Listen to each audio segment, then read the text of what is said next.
ராதே ராதே. நம்ம சத்குருநாதருடைய பரம கிருபையினால ஸ்ரீமத் பாகவத மகாபுராணம் கற்றுருக்கோம். இப்பொழுது 3வது ஸ்கந்தத்தில் 33வது அத்தியாயம் கற்றுக்க ஆரம்பிச்சிருக்கோம். இந்த ஸ்கந்தத்தினுடைய கடைசி அத்தியாயம். போன செஷனில் இதோடைய முதல் பாதி நம்ம கற்றுண்டோம். அதில் எப்படி கபில பகவான் தேவஹூதியின் இடத்துலேருந்து விடை பெற்றுண்டு கிளம்பினார் அப்படிங்கிறத பார்த்தோம். அதற்கு மேலே இந்த அத்தியாயத்தில் மைத்ரேய மகரிஷி தேவஹூதி அம்மா எப்படி கடுமையாக தபஸ் பண்ணா அப்படிங்கிறத வர்ணிக்க ஆரம்பிக்கிறார். தினமும் 3 வேளை ஸ்நானம் பண்ணுவாளாம். அதனால அவளுடைய கேசங்கள்லாம் அப்படி செம்மட்ட படிஞ்சு அப்படி ஜடாபாரமாக ஆயிடுது அப்படிங்கிறத சொல்கிறார். கிழிஞ்ச வஸ்திரங்கள்லாம் அணிஞ்சுட்டு இருக்காளாம். அந்த எந்த ஒரு கிரகத்தில் தன்னுடைய பத்தியான கர்தம மகரிஷியோட அப்படி ஆச்சரியமாக ரமிச்சாளோ அந்த ஒரு ஓமையற்ற ஒரு கிரகம் இருக்கு இல்லையா, அவருடைய தபோ யோகத்தினால ஏற்பட்ட அந்த ஒரு கிரகம், அதை கூட இப்போ திறந்தாள். அதில் இருக்கக்கூடிய சௌக்கியங்கள் எல்லாத்தையும் திறந்தாள் அப்படிங்கிறத சொல்கிறார். அது எப்படிப்பட்ட கிரகம்னா, அந்த தேவர்கள்லாம் கூட அதை ஆசைப்படுவாளாம். அப்படிப்பட்ட கிரகத்தை இப்போ மனசால திறந்தா அப்படிங்கிறார். இங்கே திரும்பவும் அந்த கிரகம் எவ்வளவு ஆச்சரியமாக இருந்தது அப்படிங்கிறதெல்லாம் திரும்பவும் வர்ணிக்கிறார். முன்னாடியே ஒரு அத்தியாயத்தில் இதை வர்ணிச்சிருக்கார். இருந்தாலும் இப்போ திரும்பவும் எதற்கு வர்ணிக்கிறார் அப்படின்னா, பேர்பட்ட அந்த கிரகத்தை இப்போ திறந்தா அப்படிங்கிறத நம்மளுக்கு நினைவுபடுத்துறதுக்காக இப்போ திரும்பவும் வர்ணிக்கிறார்.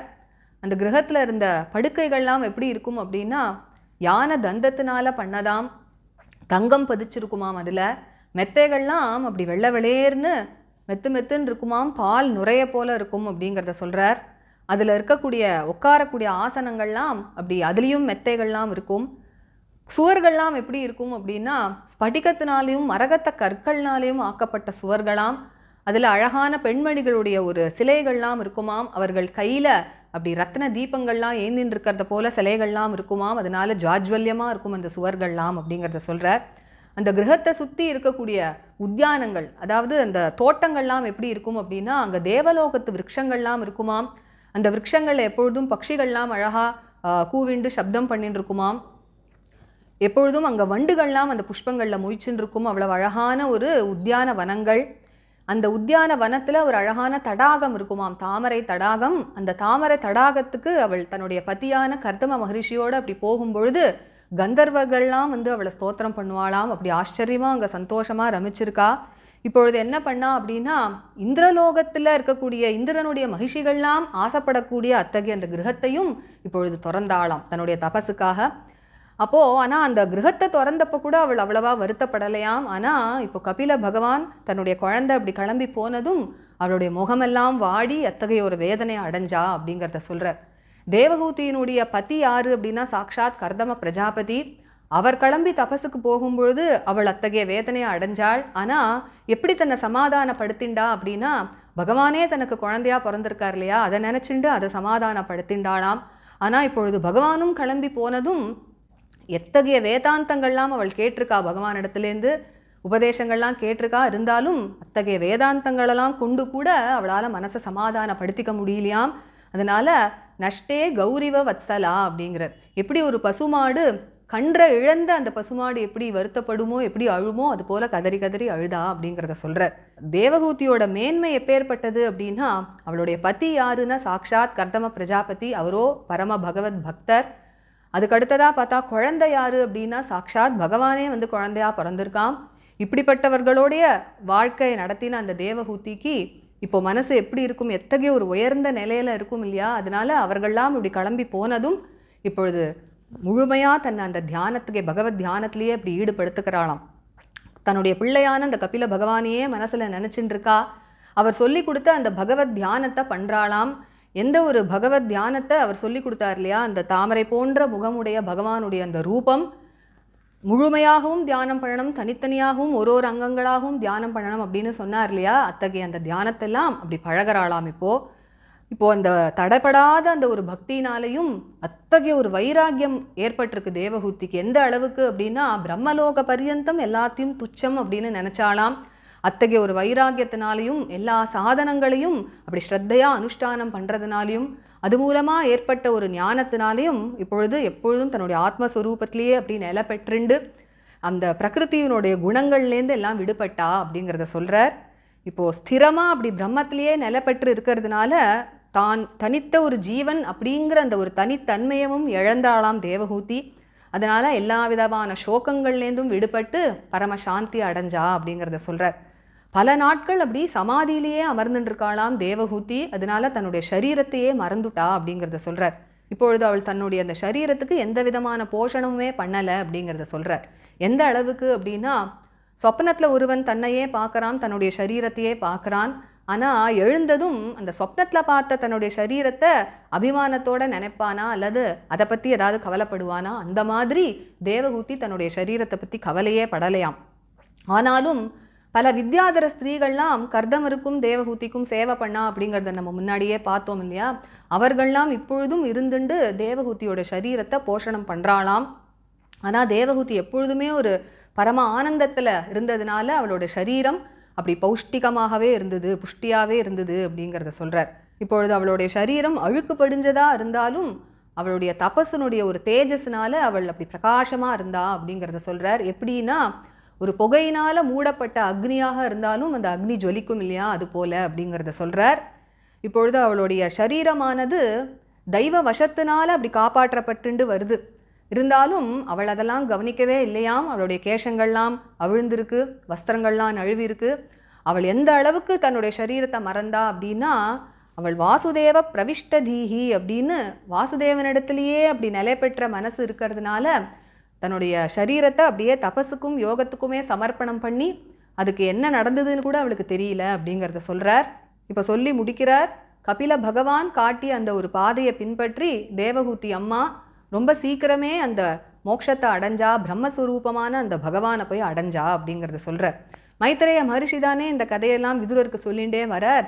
அதனால் இப்போ விதுரரை பார்த்து சொல்கிறாராம், விதுரா, எந்த ஒரு புனிதமான அந்த ஒரு இடத்துல தேவஹூதி அம்மா அந்த மோட்ச நிலையை அடைஞ்சாலோ, சித்தி அடைஞ்சாலோ, அந்த இடமே ஒரு புனிதமான க்ஷேத்திரமாக ஆச்சு அப்படிங்கிறத சொல்கிறார். அந்த இடத்துக்கு சித்தபதம் அப்படிங்கிற ஒரு பேர் அமைஞ்சது. 3 லோகத்திலையும் புகழ் பெற்றது அந்த இடம் அப்படிங்கிறத சொல்கிறார். தபசினாலையும் யோகத்தினாலையும் அப்படி புனிதமாக ஆக்கப்பட்ட அவளுடைய சரீரத்தை அவள் துறந்தாள் இல்லையா? அவள் அந்த சரீரத்தை துறந்ததும் அந்த அவளுடைய தேகமானது ஒரு புனித நதியாக பிரவகிச்சுதாம். அந்த புனித நதி எல்லா நதிகள்லையும் ரொம்ப சிரேஷ்டமான நதியாக இருந்தது. அந்த நதி தீரத்தில் வாசம் பண்ணவர்களுக்கும் அந்த நதியில் யாரெல்லாம் வந்து ஸ்நானம் பண்ணுறாளோ அவர்களுக்கு எல்லா அனுகிரகங்களையும் கொடுக்கக்கூடியதாக இருந்தது அந்த நதி அப்படிங்கிறத சொல்கிறார். சித்தர்கள்லாம் கூட வந்து அந்த நதியில் ஸ்நானம் பண்ணுவாளாம். அப்படிப்பட்ட அவளுடைய சரீரம் புனித நதியாக ஆச்சு அப்படிங்கிறத சொல்கிறார். இப்போ கபில பகவானும் தேவஹூதி அம்மா இடத்துலேருந்து விடை பெற்றுண்டு கிளம்பினார் அப்படிங்கிறத பார்த்தோம் இல்லையா? நேராக கிளம்பி எங்கே போகிறார் அப்படின்னா, வடகிழக்கு திசையில் நடந்து போகிறாராம். நேராக சமுத்திர கரைக்கு போகிறார். அப்போ சமுத்திரராஜன் வந்து அவரை ஸ்தோத்திரம் பண்ணி அவருக்கு பூஜை பண்ணி சமுத்திரத்திலேயே அவருக்கு வாசஸ்தானமும் கொடுக்குறானாம், தங்கறதுக்கு ஒரு இடமும் கொடுக்குறானாம். அதனால் கபில பகவான் இன்றைக்கும் சமுத்திரத்தில் வாசம் பண்ணிண்டு அப்படி ஆழ்ந்த சமாதியிலையும் தியானத்திலையும் லோகக்ஷேமத்துக்காக இன்றைக்கும் அமர்ந்துன்னு இருக்காராம். அவரை சுற்றி எப்பொழுதும் தேவர்கள், அப்சரசுகள், கிண்ணறர்கள், சித்தர்கள், சாரணர்கள் எல்லாரும் ஸ்தோத்திரம் பண்ணிட்டு இருக்காளாம். எல்லா முனிவர்களும் மற்ற சாங்கிய யோகத்திலுடைய ஆச்சாரியர்கள்லாமும் அவர் எப்பொழுதும் ஸ்தோத்திரம் பண்ணிகிட்டே இருக்காளாம். அவர் தியானம் பண்ணிட்டு அமர்ந்துன்னு இருக்கார் அப்படிங்கிறத சொல்கிறார். இப்போ சொல்கிறார், பிரியமான விதுரா, உனக்கு நான் இப்போ இந்த ஆச்சரியமான இந்த கபிலோபாக்கியானம் அப்படிங்கிற இந்த சம்வாதம், அதாவது தேவஹூதி அம்மாக்கும் கபில பகவானுக்கும் ஏற்பட்ட இந்த ஒரு சம்வாதம் இருக்கே, அவர் பண்ண உபதேசம், அதை நான் உனக்கு இப்போ எடுத்து சொன்னேன். யாரெல்லாம் இந்த ஆத்ம ஞானத்துக்கு வழிகாட்டக்கூடிய இந்த கபிலோபாக்கியானத்தை யாரெல்லாம் ஸ்ரத்தையாக கேட்குறாளோ, யார் ஸ்ரத்தையாக எடுத்து சொல்கிறாளோ, அவர்கள் எல்லாருமே பகவானிடத்திலேயே மனசை நிலைநிறுத்தி கருடக்கொடி உடைய அந்த பகவானுடைய தாமரை போன்ற சரணங்களை சீக்கிரமே அடைவா அப்படிங்கிறத சொல்லி பலஸ்ருதியோட இந்த கபிலோபாக்கியானம் 33வது அத்தியாயத்தோட இந்த 3வது ஸ்கந்தம் பூர்த்தி ஆறுது. இப்பொழுது நம்ம 14வது ஸ்லோகத்திலேருந்து இந்த அத்தியாயம் முடிகிற வரைக்கும் எப்பொழுதும் போல கற்றுக்கலாம். இதற்கு மேலே நம்ம 4வது ஸ்கந்தம் கற்றுக்கலாம். ராதே ராதே. गोपिका जीवनस्मरणं गोविन्द गोविन्द सद्गुरुनाथ महाराज की जय। कलये सुन्दराकारं सदैकप्रियदर्शनम् अज्ञाननाशकं देवं सद्गुरुं मुरलीधरम् मुरलीमण्डितकरकमलं मुनिजनमोहनं व्यत्यस्तपादं वनमालाधारिणम् प्रेम भक्तमण्डल नित्यकीर्तितम् श्रीप्रेमिकवरदम् आश्रयेऽहम् जन्माद्यस्य यतोऽन्वयादितरतश्चार्थेष्वभिज्ञस्वराट् तेने ब्रह्महृदायादिकवये मुह्यन्ति यत्सूरयः तेजो वारिमृदां यथा विनिमयो यत्र त्रिसर्गो मृषा धाम्ना स्वेन सदा निरस्तकुहकं सत्यं परं धीमहि धर्मः प्रोज्झितकैतवोऽत्र परमो निर्मत्सराणां सतां वेद्यं वास्तवमत्र वस्तु शिवदं तापत्रयोन्मूलनं श्रीमद्भागवते महामुनिकृते किं वा परैरीश्वरः सद्यो हृद्यवरुध्यतेऽत्र कृतिभिः शुश्रूषुभिस्तत्क्षणात् निगमकल्पतरोर्गलितं फलं शुकमुखादमृतद्रवसंयुतं पिबत भागवतं रसमालयं मुहुरहो रसिका भुवि भावुकाः यं प्रव्रजन्तमनुपेतमपेतकृत्यं द्वैपायनो विरहकातराजुहाव पुत्रेति तन्मयतया तरवोऽभिनेदुः तं सर्वभूतहृदयं मुनिमानतोऽस्मि यस्वानुभावमखिल श्रुतिसारमेकम् अध्यात्मदीपम् अतितितीर्षतां तमोऽन्धं संसारिणां करुणयाः पुराणगुह्यं तं व्याससूनुमुपयामि गुरुं मुनीनां नारायणं नमस्कृत्य नरं चैव नरोत्तमं देवीं सरस्वतीं व्यासं ततो जयमुदीरयेत् कृष्णाय वासुदेवाय देवकीनन्दनाय च नन्दगोपकुमाराय गोविन्दाय नमो नमः कृष्णाय वासुदेवाय हरये परमात्मने प्रणतक्लेशनाशाय गोविन्दाय नमो नमः नाम संकीर्तनं यस्य सर्वपापप्रणाशनं प्रणामो दुःखशमनः तं नमामि हरिं परम्। गोपिका जीवनस्मरणं गोविन्द गोविन्द सद्गुरुनाथ महाराज की जय।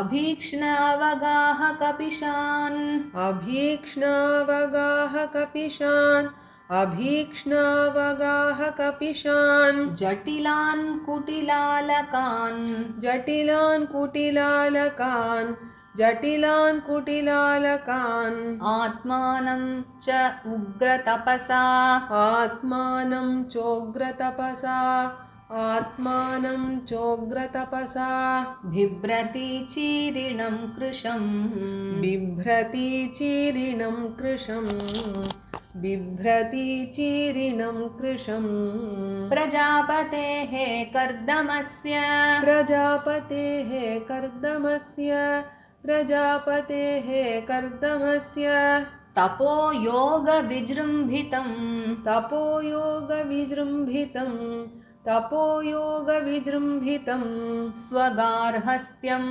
अनौपम्यं स्वगार्हस्थ्यम् अनौपम्यं स्वगार्हस्थ्यम् अनौपम्यं प्रार्थ्यं वैमानिकैरपि प्रार्थ्यं वैमानिकैरपि प्रार्थ्यं वैमानिकैरपि पयःपेन निभाः शय्याः भयःपेन निभाः शय्याः भयःपेन निभाशय्याः दान्ता रुक्मपरिच्छदाः दान्ता रुक्मपरिच्छदाः दान्ता रुक्मपरिच्छदाः आसनानि च हैमानि आसनानि च हैमानि आसनानि च हैमानि सुस्पर्श आस्तरणानि च सुस्पर्शास्तरणानि च सुस्पर्शास्तरणानि च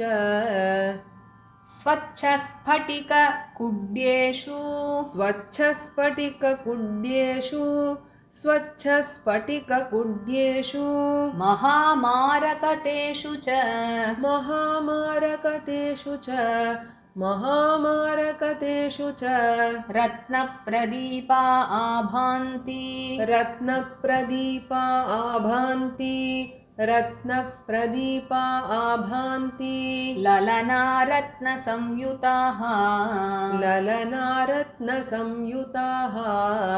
ललनारत्नसंयुताः गृहोद्यानं कुसुमितैः गृहोद्यानं कुसुमितैः गृहोद्यानं कुसुमितैः रम्यं बहु अमरद्रुमैः रम्यं बह्वमरद्रुमैः रम्यं बह्वमरद्रुमैः कूजद्विहङ्गमिथुनं कूजद्विहङ्गमिथुनं कूजद्विहङ्गमिथुनं गायन्मत्तमधुव्रतम् गायन्मत्तमधुव्रतं गायन्मत्तमधुव्रतम् यत्र प्रविष्टम् आत्मानं यत्र प्रविष्टम् आत्मानं यत्र प्रविष्टम् आत्मानं विबुधानुचरा जगुः विबुधानुचरा जगुः विबुधानुचरा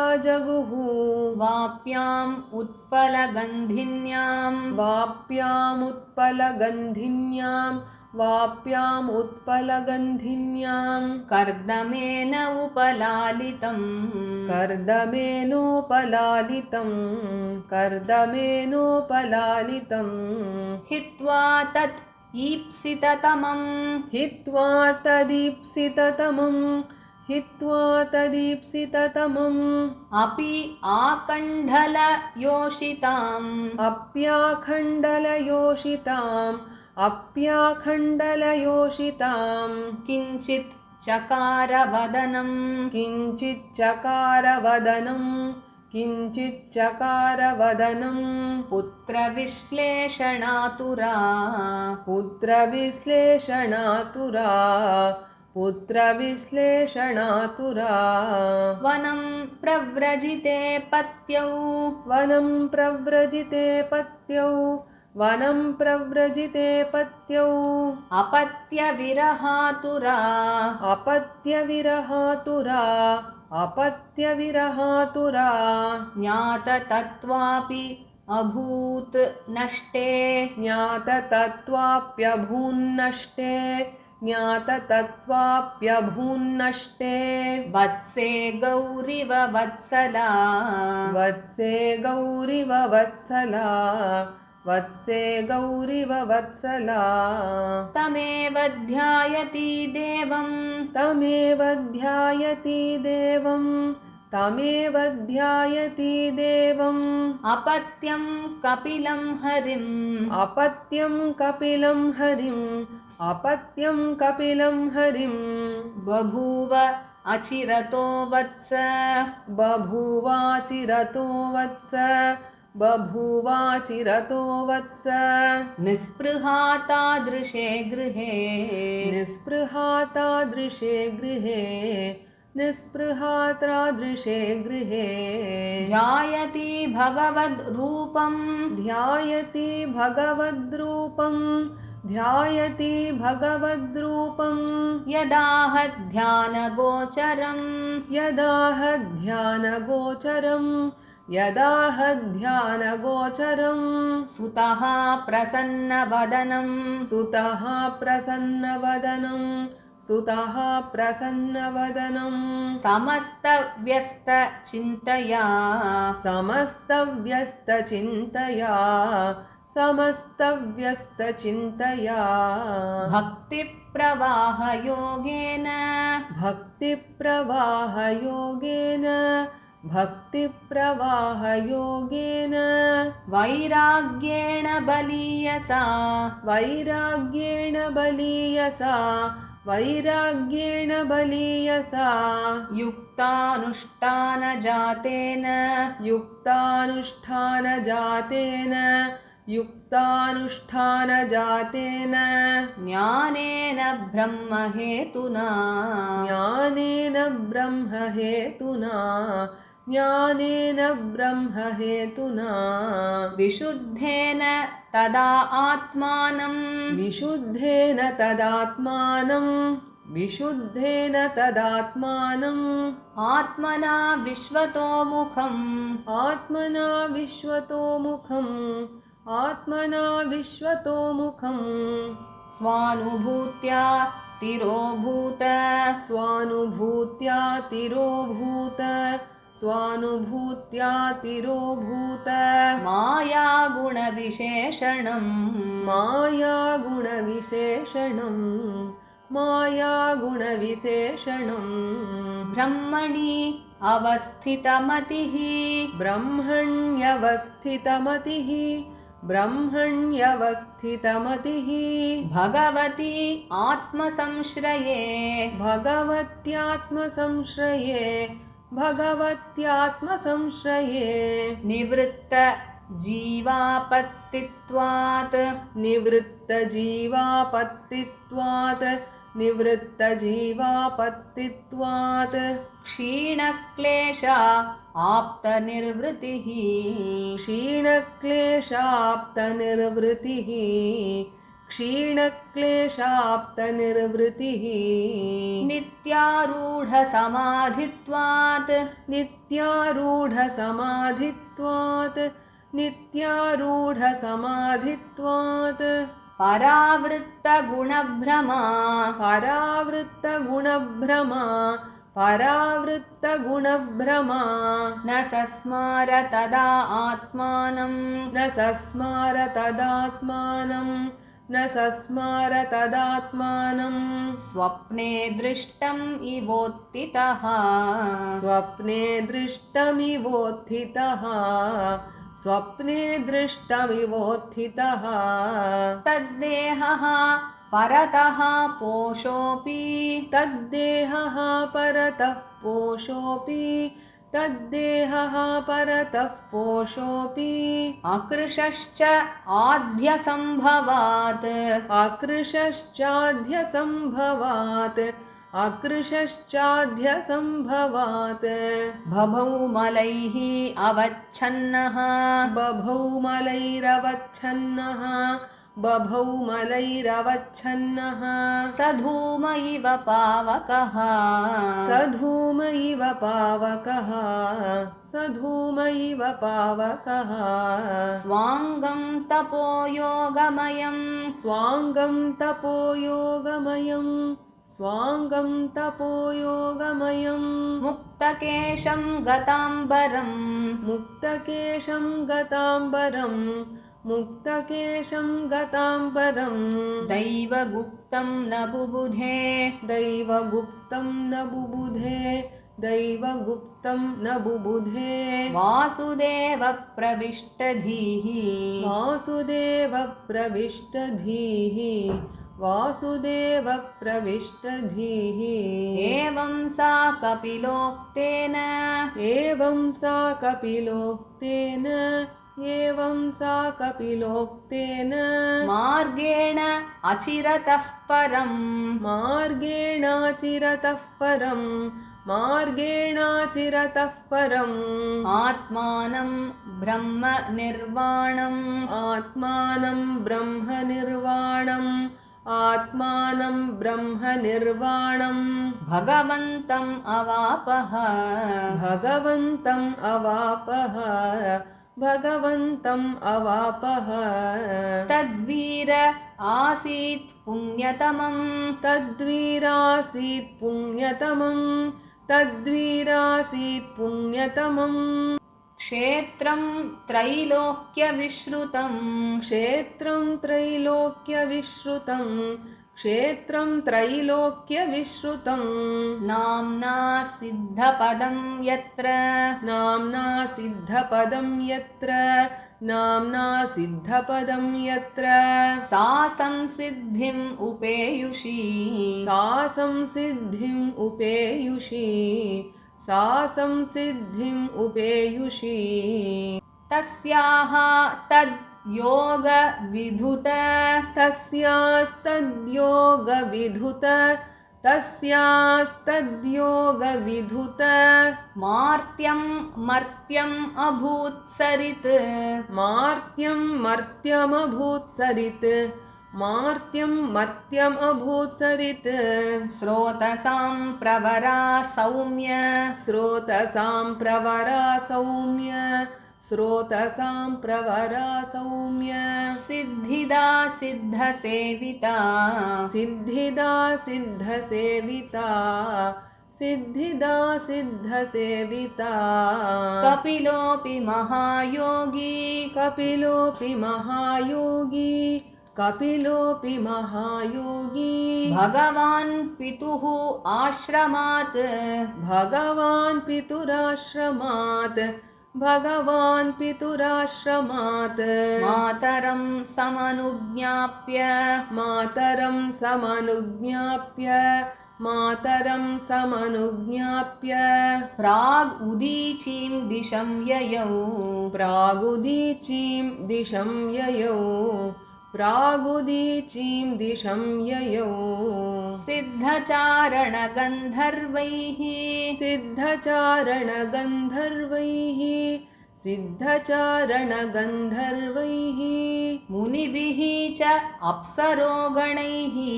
मुनिभिश्चाप्सरोगणैः मुनिभिश्चाप्सरोगणैः स्तूयमानः समुद्रेण स्तूयमानः समुद्रेण स्तूयमानः समुद्रेण दत्तार्हणनिकेतनः दत्तार्हणनिकेतनः दत्तार्हणनिकेतनः आस्ते योगं समास्थाय आस्ते योगं समास्थाय आस्ते योगं समास्थाय साङ्ख्याचार्यैः अभिष्टुतः साङ्ख्याचार्यैरभिष्टुतः साङ्ख्याचार्यैरभिष्टुतः त्रयाणाम् अपि लोकानां त्रयाणामपि लोकानां त्रयाणामपि लोकानाम्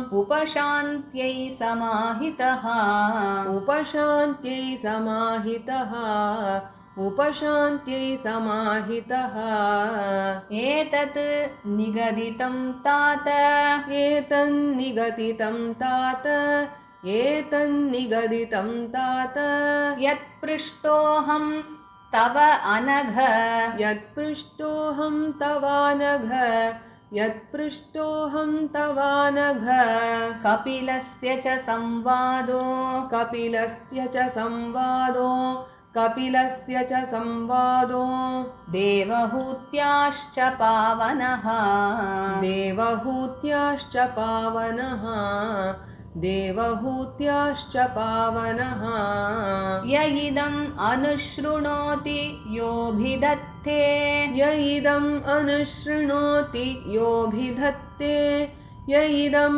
अनुशृणोति योऽभिधत्ते कपिलमुनेः मतम् आत्मयोगगुह्यम् कपिलमुनेर्मतम् आत्मयोगगुह्यम् कपिलमुनेर्मतम् आत्मयोगगुह्यम् भगवति कृतधीः सुपर्णकेतौ भगवति कृतधीः सुपर्णकेतौ भगवति कृतधीः सुपर्णकेतौ उपलभते भगवत्पदारविन्दम् उपलभते भगवत्पदारविन्दम् उपलभते भगवत्पदारविन्दम् இப்பொழுது 14வது ஸ்லோகத்திலிருந்து நம்ம எல்லாரும் சேர்ந்து படிக்கலாம். from the 14th shloka.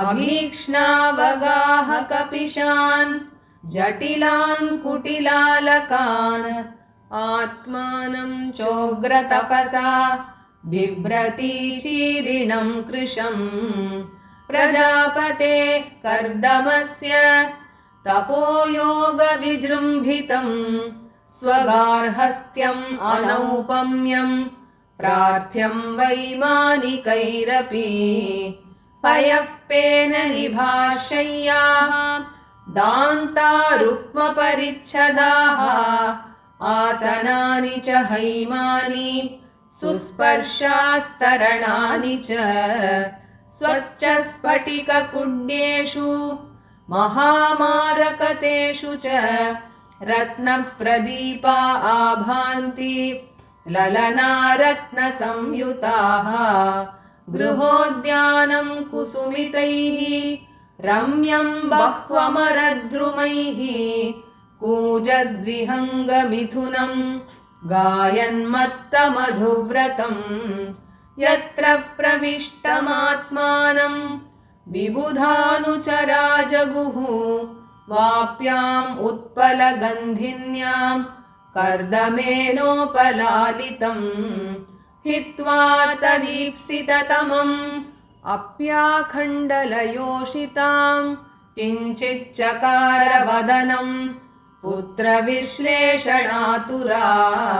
वनं प्रव्रजिते पत्यौ अपत्यविरहातुरा ज्ञाततत्त्वाप्यभून्नष्टे वत्से गौरिव वत्सला तमेव ध्यायति देवम् अपत्यं कपिलं हरिं बभूव चिरतो वत्स निःस्पृहा तादृशे गृहे ध्यायति भगवद्रूपं यदाह ध्यानगोचरं सुतः प्रसन्नवदनं समस्तव्यस्तचिन्तया भक्तिप्रवाहयोगेन वैराग्येण बलीयसा युक्तानुष्ठानजातेन ज्ञानेन ब्रह्महेतुना विशुद्धेन तदात्मानम् आत्मना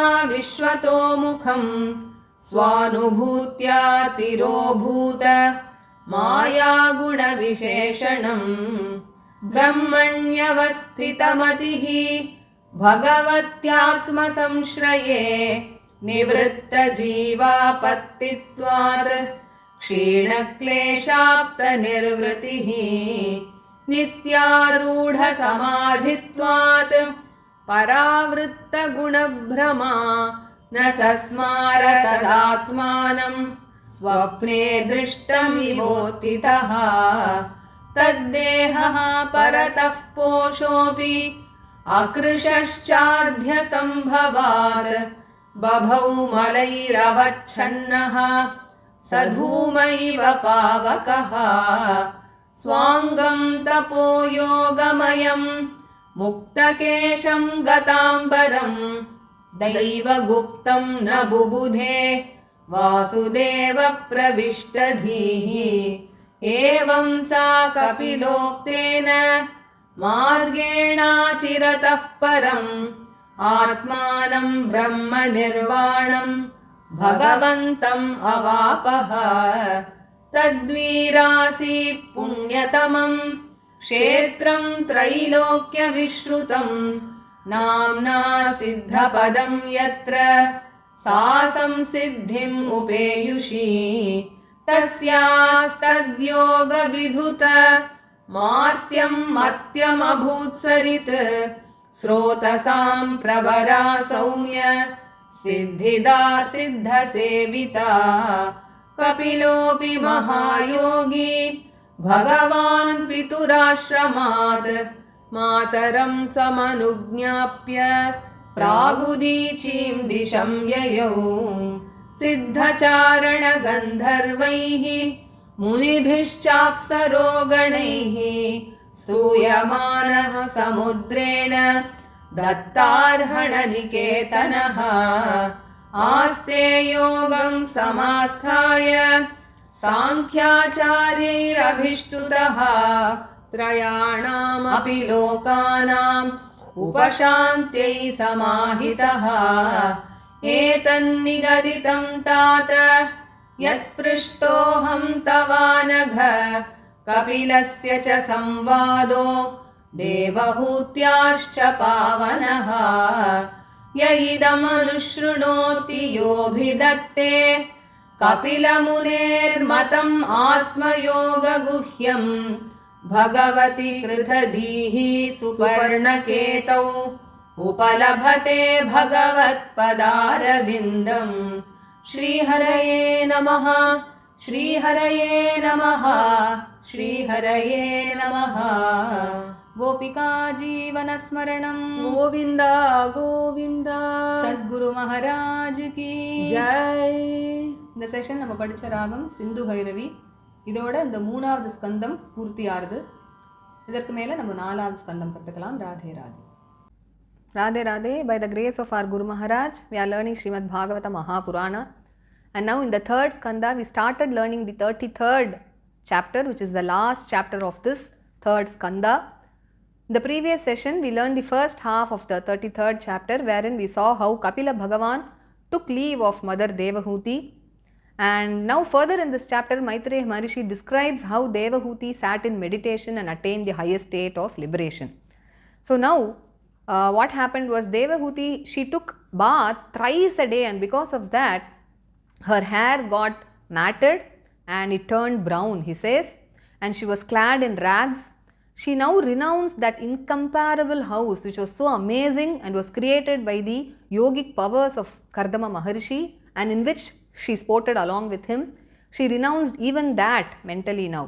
And this house was such that it was coveted even by the gods because of all the luxuries it had in it. And now again Maitreya Maharishi describes all the luxuries that were there in that house. He has already described all this in a previous chapter, but why does he say that again now? Because he wants to remind us that it was so full of luxuries and Devahuti had renounced all that after Kardama Maharishi and Kapila Bhagavan left her now. He says the beds were made of ivory and were studded with gold, and the mattresses were so soft and white like foam of milk, he says, and the seats or the sofas in that house were also made of gold and they had very soft cushions, he says. The walls were all made of crystals and emeralds, and on the walls there were statues of women holding lights made of gems which were so lustrous. And the garden surrounding the house, they had celestial trees in which always the birds were cooing and chirping and bees were humming out of intoxication, he says. And there was a pond in that garden, and whenever she used to enter that pond along with her husband Kardama Prajapati, who was always ever loving towards her, all the Gandharvas used to sing her praise. So she sported in such a manner with Kardama Maharishi in that house, and now even when she renounced such a house which was coveted even by the wives of Indra in heaven, she did not feel sad at all. But now she wore a very, very gloomy look on her face, and she was very sad because Kapila Bhagavan had left her. Her son had left her now. Initially, when Kardama Prajapati left her and went to the forest to do penance, she consoled herself because Bhagavan had been born to her as her son, and now he was there to be with her. But now when Bhagavan also left, she could not console herself at all. And she had heard so much of Vedanta from Kapila Bhagavan, but all that could not console her now, and she started weeping bitterly. And he gives an example, Nashte Gauriva Vatsala, like how a cow would weep when it lost its calf, he says. Now she fixed her mind completely upon her son Kapila, and she became totally detached from everything, even though she lived in that house, that luxurious house. And now she meditated upon Bhagavan's form, which was taught to her by Kapila Bhagavan. She meditated upon Bhagavan, who had a very smiling countenance, and she also meditated upon Bhagavan's form as a whole, and also every limb of Bhagavan's form as taught by her son. And due to this uninterrupted devotion and the extreme dispassion that she had developed, that she considered even Brahma Loka to be very, very insignificant.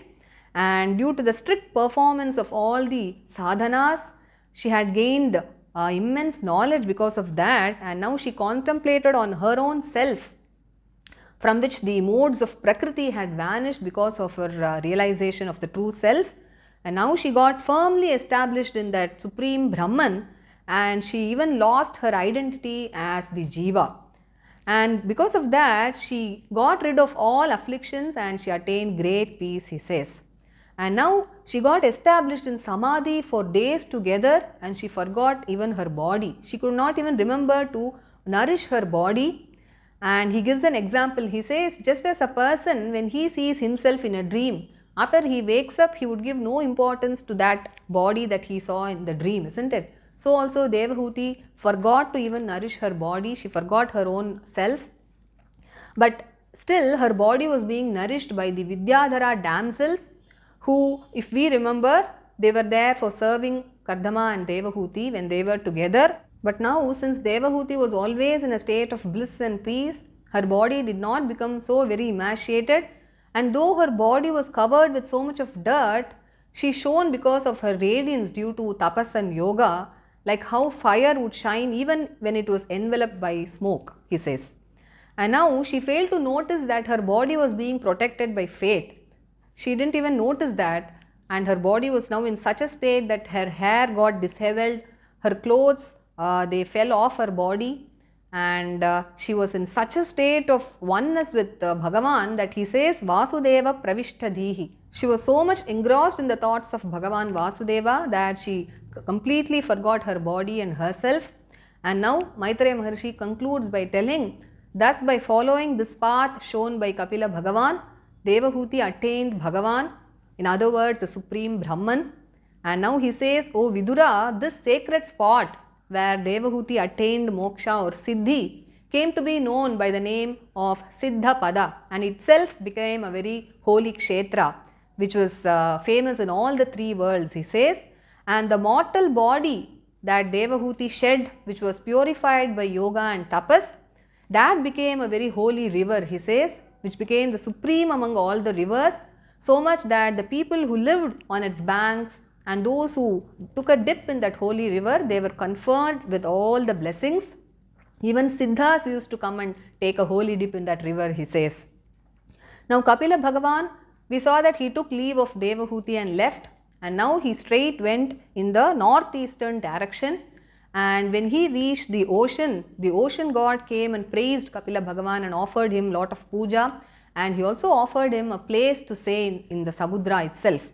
And so Kapila Bhagavan, even to this day, he stays in the ocean, seated in very deep meditation for the welfare of this world, and he is always surrounded by all the Siddhas, the Charanas, the Gandharvas, the Apsaras and all the sages, and also by all the other teachers of this path of Sankhya philosophy, and he is always praised by all of them. And now Maitreya Maharshi concludes, he says, O dear Vidura, I have now narrated to you this very holy conversation between Kapila Bhagavan and Devahuti, which is the Upadesha that was conferred on Devahuti by Kapila Bhagavan. And whoever hears or narrates this Kapilopakhyaana with great devotion and dedication, they will fix their minds on Bhagavan and attain Bhagavan, who has the Garuda as the emblem in his flag, and they will attain his lotus-like feet very soon, he says. So with this, Phalashruti concludes the 33rd chapter of the 3rd skanda, which is the very last chapter of this skanda. So further we shall start learning the 4th skanda. Radhe Radhe.